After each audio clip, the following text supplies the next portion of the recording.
Welcome back to the program. We are joined today by Rick Sanchez. Bienvenido de nuevo al programa. Hoy nos acompaña Rick Sánchez, presentador de The Sanchez Effect en RT. Bienvenido al programa. Tienes una perspectiva única y poco común como conocedor de los medios tanto en Occidente como en Rusia, ya que has trabajado para cadenas como CNN, MSNBC, Fox News y ahora, por supuesto, RT. Parece una experiencia muy interesante en estos tiempos, dado que gran parte del conflicto entre Occidente y Rusia parece desarrollarse ahora en el terreno de la batalla por las narrativas. Y eso es bastante lamentable, porque sin un entendimiento mutuo terminamos enfrentándonos a problemas profundos. Tienes una buena visión de ambos bandos, así que quería conocer un poco tu opinión sobre estas cuestiones. Pensé que un buen punto de partida sería, ¿cómo interpretas, US, las diferentes formas en que los medios occidentales y los medios rusos enmarcan la guerra de Ucrania?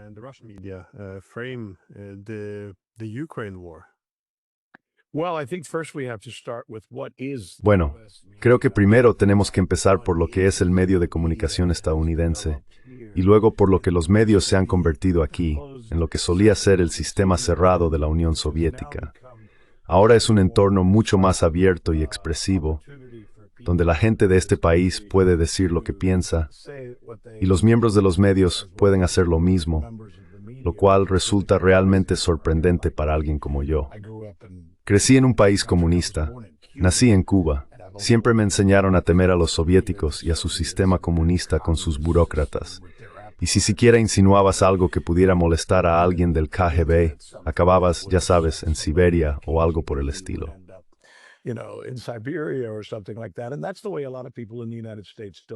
Y así es como todavía piensa mucha gente en Estados Unidos. Lamentablemente, como acabas de mencionar, tengo la ventaja de haber trabajado en los medios de comunicación en Estados Unidos. Trabajé en CNN, Fox y NBC y puedo contarte cómo es trabajar allí. Te daré un ejemplo rápido para que puedas entender mejor cómo el mundo realmente se ha dado la vuelta. Es completamente diferente. Yo era el tipo que tenía un programa importante en CNN. Era bastante popular. Siempre intenté ir contra el sistema, pero es difícil hacerlo. Y te explicaré por qué.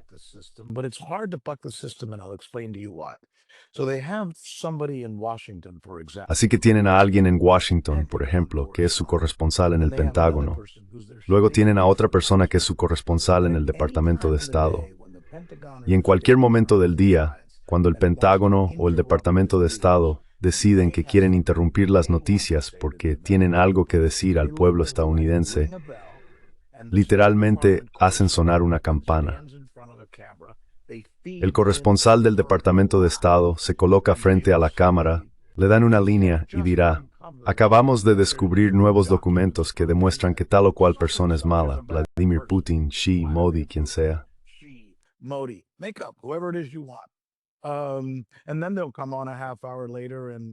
Y luego aparecerán media hora más tarde y dirán otra cosa, normalmente algo elogioso sobre uno de nuestros aliados, por ejemplo. Así que se convierte en un patrón predecible en el que empiezo a ver a estas personas que son buenas personas. Son mis corresponsales en mi programa, y los conozco. Muchas veces he hablado con ellos antes y los he invitado al programa. Pero su trabajo en Estados Unidos, ¿verdad? Estás viendo CNN o la BBC o Fox News. Contratan a personas cuyo trabajo consiste en dictar la narrativa que sale del Departamento de Estado o del Pentágono sin cuestionarla. Y entonces mi problema era que yo la cuestionaba, Glenn.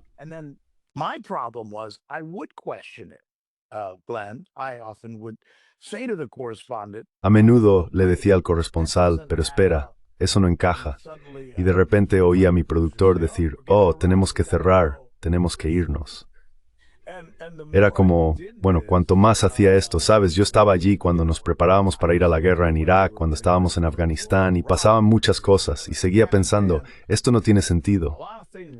Sentía que no se me permitía controlar la narrativa de mi propio programa, que es lo más importante que un periodista debe poder hacer. En el periodismo, la gente habla constantemente sobre lo que es o no es una noticia sesgada. En realidad, no existe tal cosa como una noticia sin sesgo, porque todos llevamos nuestros propios prejuicios con nosotros, incluyéndome a mí, por cierto.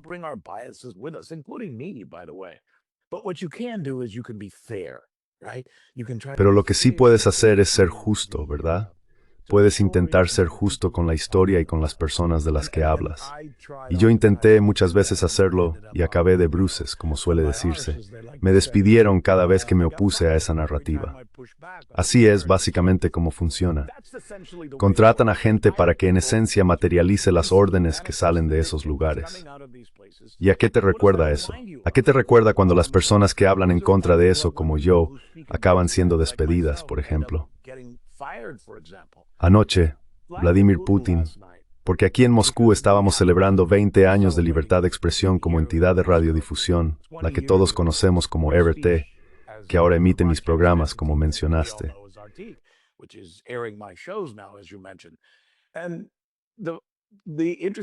Y lo interesante fue que el señor Putin salió, y ya sabes, siendo él el presidente del país, dijo unas cuantas palabras amables. Recordó su época como agente de la KGB, algo que también hizo cuando tú y yo estuvimos en aquella reunión en Sochi, por cierto, lo cual me pareció bastante interesante. Dijo que los medios estadounidenses se han convertido, en muchos aspectos, en lo que solíamos hacer durante la era soviética.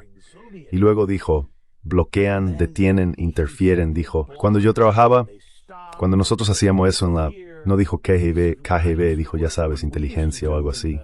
Pero todos sabíamos de qué estaba hablando.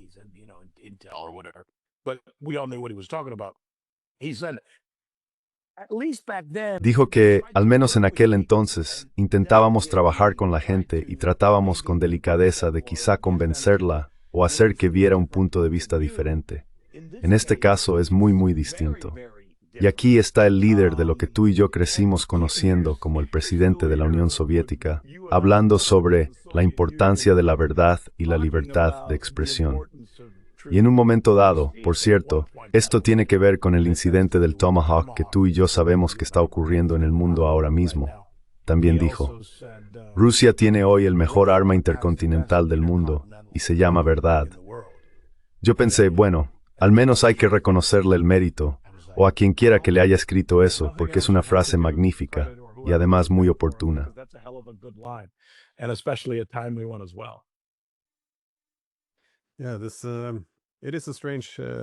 Sí, es extraño ver cómo se han invertido las cosas. Recuerdo que en 2017, en Davos, era Trump entonces, él defendía la idea de que necesitábamos más protección. Y luego estaba la delegación china argumentando a favor de las virtudes del libre comercio. Pensé, si ese es el partido más comunista que existe. Y luego, de repente, ahora, por supuesto, en Moscú, la capital de la antigua Unión Soviética, están defendiendo la necesidad de la libertad de expresión. Ahora bien, obviamente, se puede decir que también hay problemas en Rusia, pero eso toca un punto interesante, lo que se ha ido desmoronando en Occidente. Especialmente desde Europa, veo que la rendición de cuentas es bastante extraña. Quiero decir, tú estabas en Estados Unidos durante la era de Russiagate.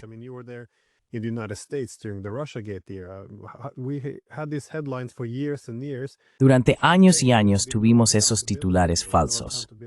No ha habido rendición de cuentas. No hubo rendición de cuentas por el portátil de Biden, ni por las supuestas recompensas por soldados estadounidenses en Afganistán. Ahora vimos que ese vuelo Wonderland, que supuestamente había sido interceptado por los rusos, era falso. No hay rendición de cuentas. Y supongo que para mí una de las grandes cuestiones fue Nord Stream, porque estábamos indignados. Íbamos a escalar en Ucrania, hablando de un posible artículo 5 de la OTAN. Básicamente se describió como un ataque de Rusia, como un momento tipo Pearl Harbor. Estábamos indignados.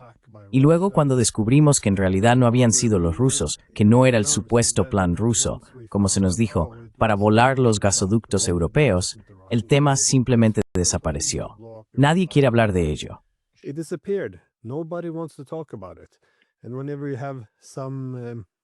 Y cada vez que aparecen algunas notas de los diplomáticos de la UNPROE, es como, bueno, no hagas preguntas si no quieres saber la respuesta. Esa es la lógica. Y todos los periodistas parecen alinearse, lo cual es bastante extraordinario. Me preguntaba, ¿cómo evalúas lo que está ocurriendo en toda Europa? Porque al menos durante la Guerra Fría teníamos la confianza de conocer los argumentos de los rusos. Hoy en día, incluso si presento hechos fríos y duros que no se pueden negar, recibo comentarios como, bueno, Eso es lo que Putin quiere que pienses, o ese es un argumento del Kremlin. Así que lo hacemos desaparecer, llamándolo prorruso, sea lo que sea que eso signifique. No quieren analizar el concepto, simplemente lo llaman prorruso, y tiene que desaparecer, tiene que ser censurado. Quiero decir, es bastante. ¿Cómo se llega a esto? Supongo que eso es lo que estoy preguntando. How do you end up here is I guess what I'm asking. Well, first of all, I'm an American journalist and Bueno, ante todo, soy un periodista estadounidense y decidí que después de que Joe Biden y su administración hicieran ilegal que yo ejerciera el periodismo en Estados Unidos, porque eso es literalmente lo que hicieron, aprobaron una ley que dice que nadie que tenga algún tipo de vínculo con Rusia puede ejercer el periodismo en Estados Unidos bajo pena de prisión y multas. Sí, por cierto, por si te lo preguntas y nos estás escuchando desde casa, los Estados Unidos de América decidieron hacer que el periodismo fuera ilegal para algunas personas bajo la administración Biden. illegal for some people under the Biden administration. And that's when I enjoyed doing my Y disfruto haciendo mi programa, y siempre he tenido el control total sobre mi narrativa. in my show. En mi programa, ya sabes, Glenn te lo dirá porque probablemente lo conoce, al igual que cualquiera de los invitados que han estado en mi programa. No tengo preguntas escritas, no se me envía nada. Escribo mi propio guión, digo lo que quiero decir, preparo lo que quiero decir. Y esto es algo que no podía hacer en Estados Unidos, pero que sí puedo hacer aquí. Y creo que esa es una parte importante de esta historia. Me ha permitido hacer cosas que nunca pensé que podría hacer porque, verás, en Estados Unidos no cubrimos el otro lado. No cubrimos, por ejemplo, cuando el señor Putin o el señor Xi o el señor Modi dan una rueda de prensa y dicen cosas interesantes, o quizá no tan interesantes, pero al menos se cubre. Maybe not so much interesting things, but at least it's covered. And if he does say something interesting, Y si dice algo interesante, si eres un medio de comunicación respetable, lo compartes con tu audiencia. Hoy, el presidente de Rusia dijo bla, bla, bla, pero en Estados Unidos, nada, cero. El señor Putin podría dar el discurso más profundo y perfecto del mundo, o en su caso, el peor y más peligroso del mundo, y no lo cubrirían. Ni siquiera te cuentan lo que está pasando. De vez en cuando, toman un pequeño fragmento si creen que pueden convertirlo en una historia para el ciclo de noticias de 24 horas, donde ya sabes, puedan hacerlo viral o algo así porque, bueno, ya sabes, se rascó la nariz e hizo el signo del diablo o algo por el estilo.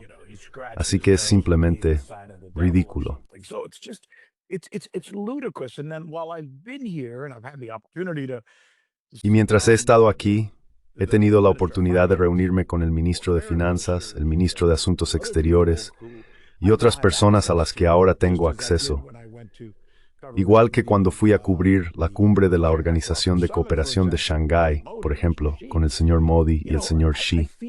Sabes, siento que estoy en una posición única como periodista estadounidense, un periodista occidental, para al menos tener la oportunidad de ver quiénes son estas personas, qué están diciendo, por qué lo dicen, cómo lo dicen. Encuentro a los rusos, por ejemplo, muy juiciosos y casi excesivamente eficientes, aburridos, casi hasta el punto de limitarse a dar el sí. boring almost to the point where they'll give just yesterday the head of the Russian security. Ayer mismo, el jefe de seguridad ruso salió y dijo, ahora tenemos pruebas de que el Mi-6 planeaba volar el Turkstream, otro gasoducto que pertenece a Rusia, y tenemos las pruebas. Y ahora también tienen evidencias de que el Mi-6 estuvo implicado en esa operación en forma de telaraña que destruyó gran parte de la flota aérea rusa, algunos de cuyos aviones incluso estaban destinados a futuras operaciones nucleares. Salió y dio esta declaración, y no podría haber sido más aburrido. Simplemente hizo así, ya sabes, Glenn, y leyó. Hemos descubierto que en tal fecha, tal persona fue a tal lugar. We have found out that on such and such a date, such and such a person went to this place, they did this, they did that. No adjectives. Ellos hicieron esto, hicieron aquello, sin adjetivos, sin adverbios, ya sabes, sin golpes de pecho, simplemente de una forma aburrida. Él simplemente se sentó allí y leyó toda la información sobre lo que habían descubierto que el Mi-6 había hecho dentro de Rusia. Lo cual es fascinante si consideras que tengo fuentes, y estoy seguro de que tú también, que me han dicho que el Mi-6 también fue responsable del puente de Crimea, del descarrilamiento del tren que ocurrió hace unos 6 meses y medio, y de algunas de las operaciones contra generales rusos dentro de Moscú cuando estaban en casa con sus familias. Esto es algo muy serio, del tipo de cosas por las que un país con menos contención literalmente atacaría al otro país.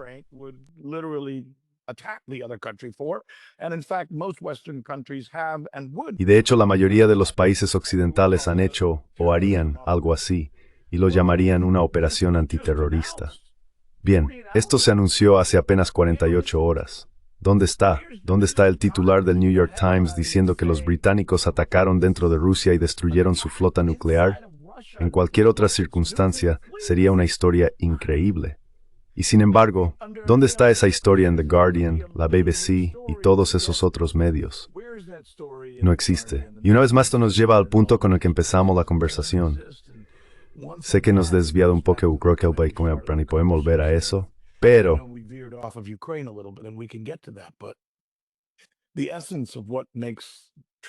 la esencia de lo que constituye la verdad es la capacidad de comprender y escuchar cosas que normalmente no podrías oír como una persona corriente con un trabajo de 9 a 5, ¿verdad? Llegas a casa, enciendes las noticias o lees el periódico y quieres confiar en que esas personas te están contando lo que es importante para ti. No que elijan lo que quieren darte según cómo quieran quedar bien o hacer que sus amigos queden bien. No, simplemente di la maldita verdad y deja que caiga donde tenga que caer. Ese es el problema.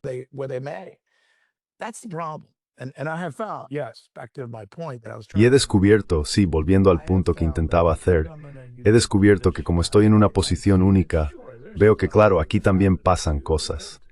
Pero ya sabes, vas a encontrarte con sesgos de los funcionarios del gobierno y vas a tener cosas que necesitas cuestionar. Tendrás que detenerte y decir, espera un momento, eso no tiene sentido. Pero al menos se te permite hacerlo y se te permite presentar información. Hablo del gobierno de Estados Unidos, y hablo del gobierno británico, y hablo de los gobiernos alemán y francés aquí. Pero en Estados Unidos no hablan del gobierno indio, ni del gobierno de Xi, ni del gobierno de Putin. Simplemente no hablan de ello en absoluto. Si quieres ver algo sobre Vladimir Putin, tienes que verlo en programas de humor donde se burlan de él.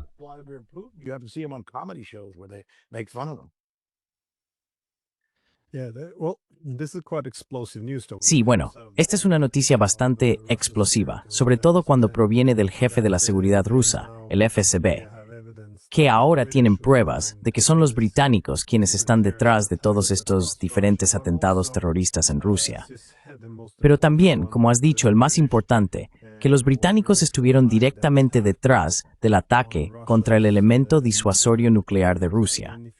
Quiero decir, si atacas el elemento disuasorio nuclear de la mayor potencia nuclear del mundo, estás jugando con el futuro de todo el planeta. Y no es una novedad, quiero decir. No tenemos por qué aceptar lo que digan las autoridades rusas como prueba. Pero abordemos el argumento. Esto es lo que están acusando. ¿Dónde están las pruebas? ¿Estamos de acuerdo con ello?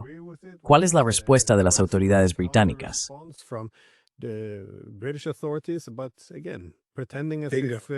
Pero de nuevo, fingir como si esto nunca se hubiera dicho. Quiero decir, es bastante impactante. A menudo da la sensación de que gran parte de la censura y las cancelaciones se remontan a la idea de que si presentas la perspectiva rusa, entonces estás legitimando o tomando partido por ellos. Pero es tan, bueno, ante todo, necesitas saber qué está argumentando el bando contrario si quieres mitigar los conflictos. Pero también, en un marco más amplio, quiero decir, si damos un paso atrás y nos alejamos de toda esta propaganda bélica, ya sabes que los rusos quieren restaurar la Unión Soviética, que podrían marchar sobre París, todas esas tonterías. Si dejamos eso de lado y damos un paso atrás, ¿de qué se trata? No se trata de tomar partido por un lado o por otro.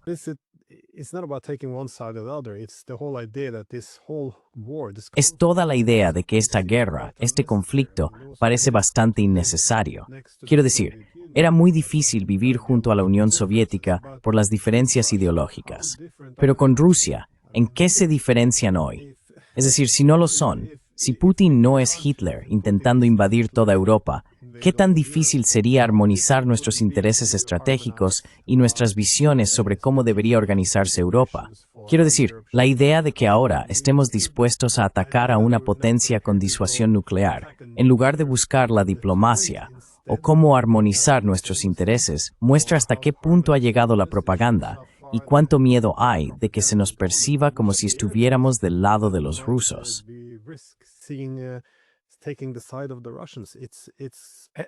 And it goes against the facts. Y va en contra de los hechos. Quiero decir, lo siento, pero si retrocedes de 1991 hasta el presente, los rusos, pienses lo que pienses de ellos, ódialos por lo que hayan hecho durante la era soviética, todos apoyan a Putin, lo que sea. Los rusos no han hecho nada desde los años 90 que haya sido una amenaza para Occidente. De hecho, cualquiera, desde el profesor Jeffrey Sachs hasta John Mearsheimer, o cualquier verdadero estudioso de esta relación ruso-estadounidense y anglosajona, te lo mostrará, te lo documentará, e incluso puedes comprobarlo tú mismo con una simple búsqueda en Google. Se han desvivido por congraciarse con Occidente. Se han desvivido por hacerlo.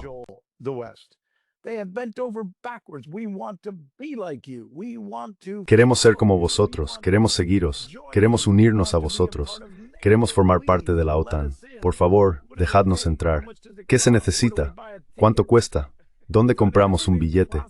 Hemos hecho todo lo posible por intentar persuadir a Occidente, y Occidente les ha dado una patada en los dientes una y otra vez, hasta que finalmente se llegó a Ucrania, y ahí fue donde se trazó la línea roja.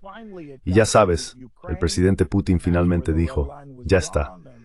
Vamos, ¿qué os pensáis? ¿Que somos estúpidos? Seguimos acudiendo a vosotros, tendiéndoos la mano, y vosotros seguís escupiéndola. Estamos hartos de que escupáis en nuestra mano, y no vamos a tolerarlo más.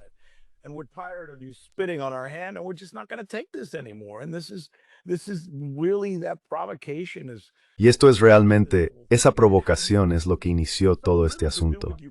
Y tiene tan poco que ver con Ucrania en muchos sentidos, y mucho más que ver con Occidente. Por eso esta reunión en Hungría entre el señor Trump y el señor Putin es tan importante, porque el señor Trump, confío, y mis fuentes me lo dicen, los estadounidenses están casi ahí. Tengo que darme cuenta de lo que acabo de decir y de la profundidad de ello. Esto no trata de Rusia contra Ucrania. Esto trata de Rusia contra los Estados Unidos de América, porque de eso es de lo que realmente estamos hablando cuando observamos a estos dos bandos que en realidad están en conflicto o en guerra.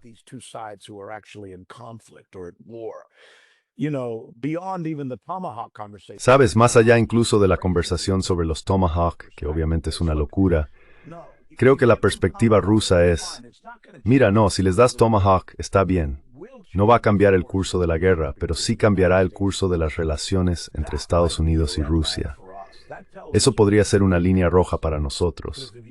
Eso nos dice lo que piensas de nosotros. Porque si permites que se usen Tomahawk con un alcance de entre 1000 y 1500 millas desde Ucrania, eso significa que estás dispuesto a golpear Moscú. Significa que estás dispuesto a golpear San Petersburgo, Kazán, Sochi y otras ciudades rusas, porque están dentro de ese alcance. Y eso es ir demasiado lejos.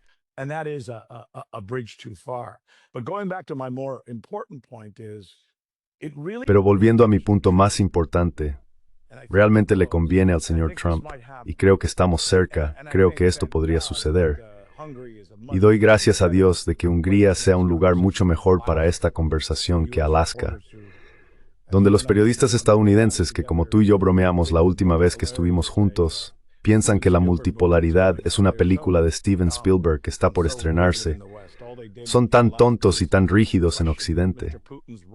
Todo lo que hicieron en Alaska fue cuestionar el derecho del señor Putin a estar en suelo estadounidense. Es el presidente de Rusia, no el presidente de algún país diminuto en cualquier parte. Lo que creo que el señor Trump tiene que hacer es, en algún momento, llegar al punto en que deje claro a sus asesores y al mundo, mi objetivo aquí no es Ucrania. Ucrania es una parte agradable de esto y va a formar parte del resultado de esta conversación.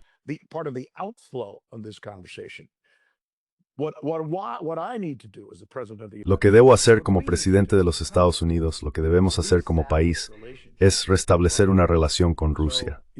Así que, ya sea hoy o en los próximos meses, empezaré a levantar las sanciones contra Rusia. Y al hacerlo, al establecer esa relación, lo que básicamente estás diciendo al mundo es, así es como voy a poner fin a Ucrania. No puedes ir allí y decir vamos a terminar esta guerra mientras actúas como mediador sentado al margen o indeciso, observando cómo luchan dos bandos. No, formas parte de ello. Estás en guerra con ellos. Y mientras sigas castigando a Rusia y castigando a Rusia y castigando a Rusia, eres parte de la batalla de Ucrania contra Rusia.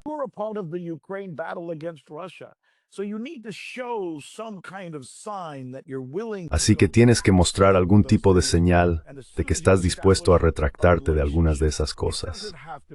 Y en cuanto establezcas una relación, no tiene que ser como la que tuviste con Bibi Netanyahu y los israelíes, pero al menos algún tipo de relación que demuestre que estamos dispuestos a buscar un acercamiento con Rusia. En el momento en que se envíe esa señal, creo que empezará a aliviarse la situación en Ucrania. Y eso tiene que suceder. Los rusos quieren eso, porque están mucho más interesados en un acercamiento con Washington que en satisfacer las exigencias del señor Zelensky de una milla de tierra aquí, una milla de tierra allá, o cualquier otra postura ridícula o absurda que adopte, que por cierto siempre ignora cualquier cosa que los rusos hayan puesto sobre la mesa al respecto.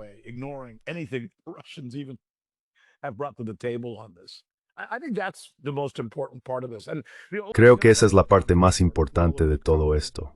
Y la única razón por la que estoy seguro, bueno, no solo un poco seguro, sino realmente seguro, es porque mis fuentes me dicen que esto es lo que la administración Trump quiere hacer ahora. Después de Gaza, en esto van a estar completamente empeñados. Este será su hueso, y ellos serán el perro, ¿verdad? Y Trump será como un perro con un hueso hasta conseguirlo. Creo que entienden que es importante hacer la primera parte antes de llegar a la segunda. Y sí creo que Hungría es un mejor lugar. Creo que Orbán prepara bien el terreno para esta conversación. Es un país realmente neutral y amistoso. Alaska no lo era. Alaska era un lugar poco amistoso. Sé que no es un país, pero ya me entiendes. Era un lugar poco amistoso para que esas dos personas se reunieran.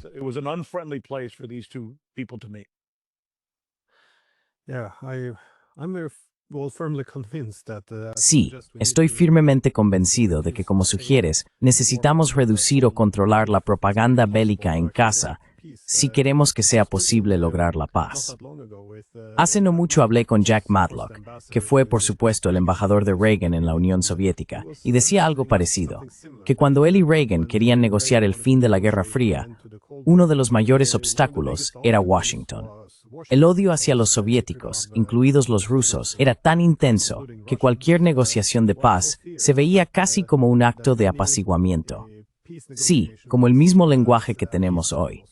Así que él señalaba que primero tuvieron que convencer a los halcones de la guerra en casa de la necesidad de negociar antes de poder sentarse con el señor Gorbachev y acordar su final. Pero creo que las narrativas de la propaganda bélica interna son un enorme obstáculo para evitar un intercambio nuclear.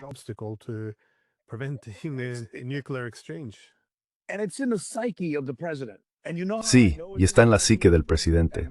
¿Sabes cómo sé que está en la psique del presidente? Y tú también lo sabes. Todo el mundo que vio su rueda de prensa con Putin en Alaska lo sabe. Recuerda, Glenn, cuando Putin le dijo a Trump, quizás, señor presidente, la próxima vez lo hagamos en Moscú. Y de repente viste esto. La cara del presidente Trump casi cambió de color. Miró alrededor, casi asustado e inseguro, y dijo, bueno, no lo sé, podría meterme en problemas por eso. Y yo pensaba, eres el presidente de los Estados Unidos, y estás enviando al mundo el mensaje de que podrías meterte en problemas, como si fueras un niño de escuela y tu profesor pudiera darte un golpe en la mano por tener malos pensamientos o algo así.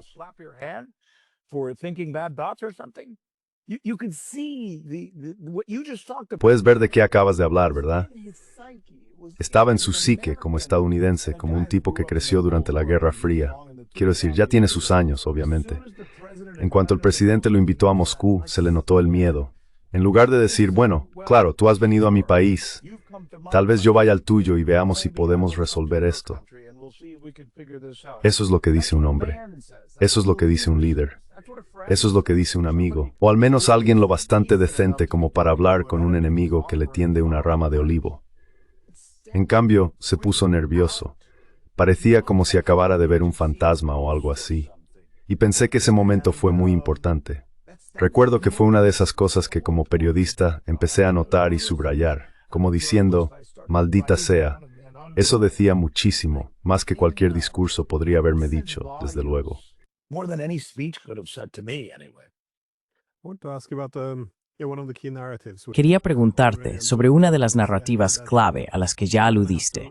La idea de que si queremos resolver esta guerra, tenemos que reconocer, como dijiste, que es principalmente entre Estados Unidos y Rusia, librada, por supuesto, en Ucrania, como un conflicto por delegación. Pero ya hemos visto a personas como Marco Rubio, Boris Johnson y Leon Panetta decir abiertamente, sí, esta es una guerra por delegación. Sé que conoces a Marco Rubio, e incluso Donald Trump ha dicho en más de una ocasión que la guerra fue provocada por la expansión de la OTAN. Así que todos sabemos que esta es una guerra por delegación. Sin embargo, las mismas personas que la han definido de esa manera solo ven la solución como un acuerdo entre Rusia y Ucrania.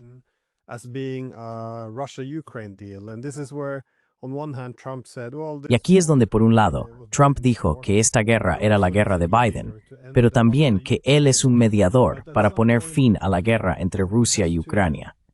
Pero en algún momento, uno quizá deba dejar de situarse fuera como mediador y abordar realmente los problemas entre Estados Unidos y Rusia. Porque vi que Trump, ya sea que lo publicara en Twitter, en Truth Social o como queramos llamarlo, dijo, sabéis, solo quiero la paz. Es hora de acabar con esto. Tanto Rusia como Ucrania deberían proclamarse vencedoras. Y de nuevo, él es el mediador, pero no hay ninguna referencia a algo como, de acuerdo, estamos dispuestos a retirar la expansión de la OTAN de la mesa, que es la base fundamental de toda la guerra. Así que hemos establecido que se trata de una guerra por delegación.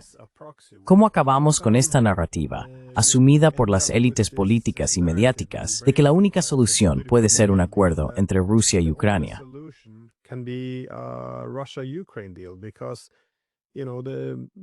Porque poner fin a la expansión de la OTAN no tiene por qué recaer sobre los hombros de los ucranianos. Sería muy difícil para el señor Zelensky aceptarlo, dado que tiene algunos problemas dentro de su propio gobierno. Pero esto está bajo el control de Estados Unidos. Quiero decir, muchas de las cosas de las que estamos hablando aquí son cuestiones en las que Estados Unidos y Rusia podrían ponerse de acuerdo entre ellos. ¿Cómo acabamos con este consenso total de que el papel de Trump es simplemente lograr que los rusos y los ucranianos lleguen a un acuerdo? Porque ya hemos aceptado, Marco Rubio, Boris Johnson, Leon Panetta, Trump, todos reconocen que se trata de una guerra por poderes. Entonces, ¿cómo se explica eso? So how do you explain this? It's not just a proxy war. Here's the goal No es solo una guerra por poderes. given to Trump. Aquí está la gallina de los huevos de oro que le dieron a Trump. No es una guerra por poderes, es una guerra de Obama-Biden. Así que esto se le sirvió en bandeja de plata al señor Trump. Todo lo que tiene que hacer es seguir diciendo lo que empezó a decir hace mucho tiempo, que es, esta no es mi guerra. Esto no habría ocurrido bajo mi administración. Yo no hice esto. Y quienes lo hicieron fueron insensatos. Se dejaron llevar por la nariz por algunos actores malintencionados que solo querían ganar dinero. Provocaron a Rusia hasta llegar a esta situación, y eso fue lo que creó la guerra. Y yo voy a deshacerlo, ¿verdad? Así que tiene la oportunidad de usar lo que es un argumento muy sólido ante el pueblo estadounidense desde su tribuna presidencial. Y en un momento dado estuvo ahí, y todo el mundo pensó, ya veo hacia dónde va esto. He was there. And everybody thought, oh, I see where this is going. Going to blame it on Biden, blame it on Obama. Rightfully so. Va a culpar a Biden, culpar a Obama, con razón, y luego se va a desmarcar. Pero entonces pasó algo. Y tienes razón, quiero decir, conozco a Marco y lo he seguido durante casi toda mi vida. Crecimos en Miami como dos cubanoamericanos y Marco siempre ha estado firmemente del lado de los neoconservadores. Y todavía lo está en algunas cosas, como con su amiga Miriam Adelson y Bibi Netanyahu. Pero cuando se trata de Rusia, vi cómo Marco fue cambiando y su lenguaje ha cambiado mucho. Está desafiando a los europeos y diciendo cosas como las que acabas de mencionar que él diría. Así que uno pensaría que si Marco está diciendo eso, y él habla por los neoconservadores, por la gente que gana dinero con las guerras, los del complejo militar industrial, los fabricantes de armas y demás, se podría pensar que esto realmente podría girar en esa dirección. You would think then that this thing could really shift in that direction, but somewhere along the line, and I'm not sure. Pero en algún momento, y no estoy seguro de cuándo ni de cómo, los poderes del Estado administrativo que existen dentro de mi país, los Estados Unidos de América que ahora conocemos demasiado bien, de alguna manera lograron deshacer esa narrativa y retomar el control de la misión del señor Trump en Ucrania. No estoy seguro de cómo lo hicieron ni de cómo llegaron hasta él. Quiero decir, hablas con McGregor y con algunas de esas personas que están más dentro que yo, pero sin duda consiguieron asustar a Trump para que volviera a aceptar, parcial o totalmente, esa narrativa de que su misión como presidente de Estados Unidos era de algún modo derrotar a Rusia, cambiar el gobierno ruso y destituir a Vladimir Putin por alguna razón.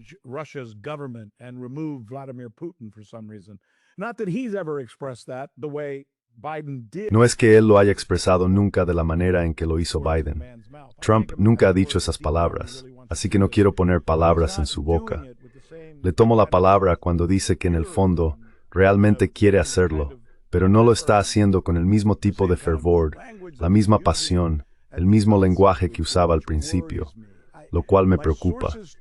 Mis fuentes me dicen que ahora que Gaza ha terminado, Trump volverá a ese modo. Y eso es una de las cosas que tú y yo, y otros que seguimos este asunto, estaremos observando cuando se reúnan en Budapest. Tengo la esperanza de que el señor Trump recupere el terreno que una vez estableció y que luego, de algún modo, perdió, como acabas de expresar también.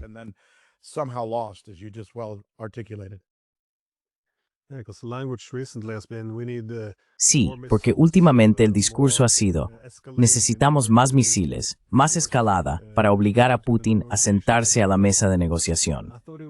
Pero yo pensaba que él ya estaba en la mesa de negociación. De nuevo, se están reuniendo en Budapest y no hace falta amenazar a los rusos para que negocien. Han dicho todo el tiempo que nunca cerraron la puerta, que son los europeos los que no han querido levantar el teléfono y llamar a Moscú durante los últimos 3 años y medio. Así que ese lenguaje me resulta desconcertante. Quiero decir, si lo que quieren decir es, queremos que Putin acepte un acuerdo, que se acerque, eso sigue sin aparecer en los medios.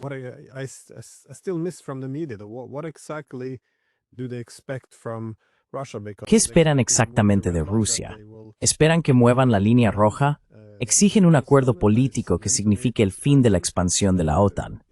Da la sensación de que solo se comunican mediante narrativas muy vacías y realmente no obtenemos ninguna información más allá de los eslóganes. Siempre es, tenemos que obligar a Rusia a negociar. Bueno, ¿por qué? Ya están ahí. ¿Qué estamos exigiendo exactamente? ¿Cuáles son nuestras líneas rojas frente a las suyas? ¿Dónde podemos movernos? No veo ningún debate real al respecto. Es bastante frustrante.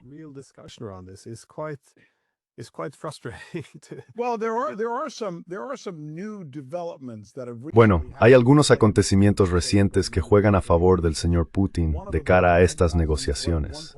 Uno de ellos es el $1.300.000 que recibió Boris Johnson, según informó The Guardian en un artículo muy bien escrito y documentado, básicamente para asegurarse de que Zelensky y el gobierno ucraniano no firmaran un acuerdo de paz con Rusia en abril de 2022.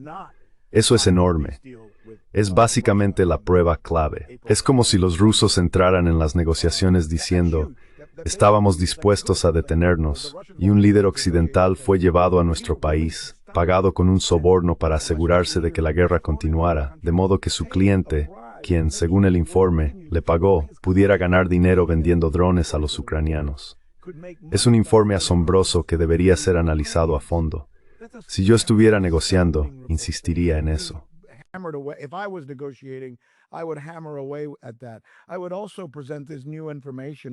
También presentaría esta nueva información sobre lo que hizo el MI6. Luego diría con toda claridad, bien, estamos ganando esto, estamos ganando, estamos muy por encima incluso de nuestras propias expectativas, y lo estamos haciendo de una manera que nos permite seguir ganando terreno a medida que avanzamos. Estamos dispuestos a detenernos aquí y ahora y trazar la línea donde está. Pero si no podemos tener algo más que la palabra alto el fuego, que para nosotros no significa nada, porque eso es como si el equipo perdedor pidiera un descanso en el último cuarto cuando el equipo ganador va 25 puntos arriba. ¿Por qué iba a dejarte parar y descansar a tus jugadores? Nosotros quizá estemos incorporando nuevos jugadores. No, o llegamos a un acuerdo que nos dé algo, o continuamos. Y si continuamos, será más allá de Zaporilla, más allá del Donbass y más allá de Crimea.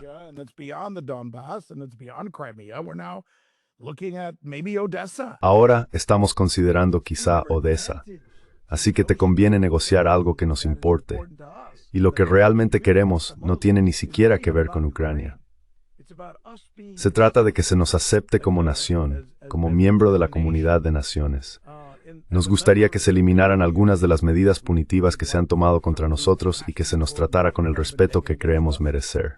Si puedes hacer eso, esto podría terminar mañana. Ese es el argumento. Quiero decir, no soy el tipo más listo del mundo, pero viéndolo desde aquí, creo que eso es todo lo que los rusos necesitan hacer. Y creo que están en una buena posición para hacerlo. Y creo que los estadounidenses, mi gobierno, están cerca de entenderlo y quizá de intentar que eso ocurra, Glenn.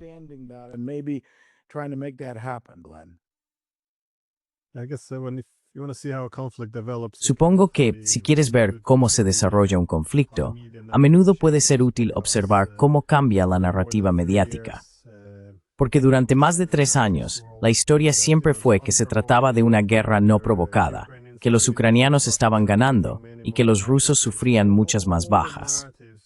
Todas esas narrativas, por muy evidentemente defectuosas que fueran, tenían el mismo objetivo: mantener el apoyo público a la continuación de la guerra. Lo que uno espera, sin embargo, es que cuando todo empieza a ir mal, se vean algunos indicios en los medios de que la narrativa está cambiando. Así que cuando personas como Angela Merkel salen y dicen, bueno, Polonia y los estados bálticos realmente tienen que asumir parte de la culpa de esta guerra, fueron ellos quienes bloquearon la diplomacia con los rusos en 2021. Quiero decir, eso es lo que decían los rusos. Eso es lo que nosotros negábamos. Y ahora se observan algunos cambios en la narrativa. Así que eso da cierta esperanza de que hay fuerzas políticas preparándose para poner fin a esta horrible guerra.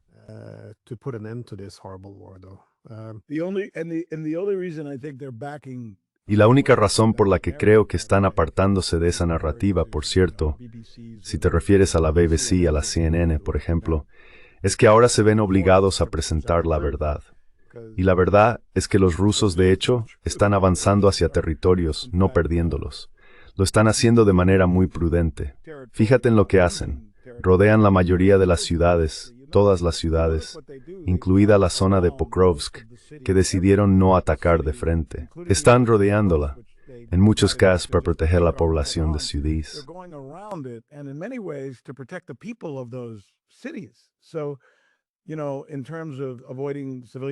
Así que, ya sabes, en cuanto a evitar víctimas civiles, de todas las guerras que he visto en la memoria reciente, incluidas Afganistán, Irak y desde luego Gaza, si queremos llamarlo una guerra, esta es aquella en la que la proporción de víctimas civiles frente a combatientes está completamente invertida.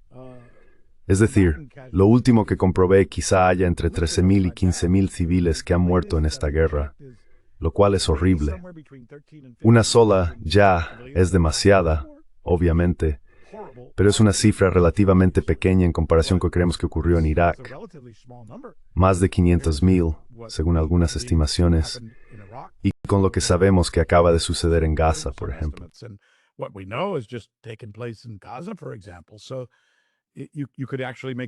Así que en realidad se podría argumentar que los rusos están avanzando con mucha diligencia y que lo hacen intentando minimizar las muertes de civiles.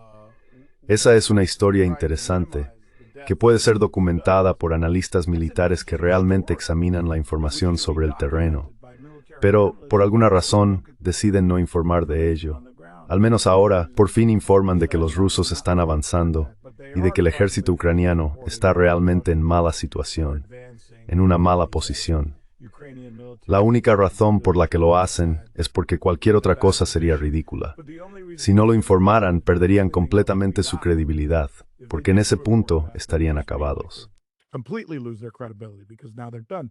I remember Tucker told me when he and I were talking and Recuerdo que Tucker me dijo, cuando estuvimos charlando ayer sobre algunas cosas, que lo despidieron de Fox News cuando empezó a cuestionar la idea de que Ucrania realmente estaba ganando la guerra. started questioning. Dijo que al invitar a McGregor cruzó una línea.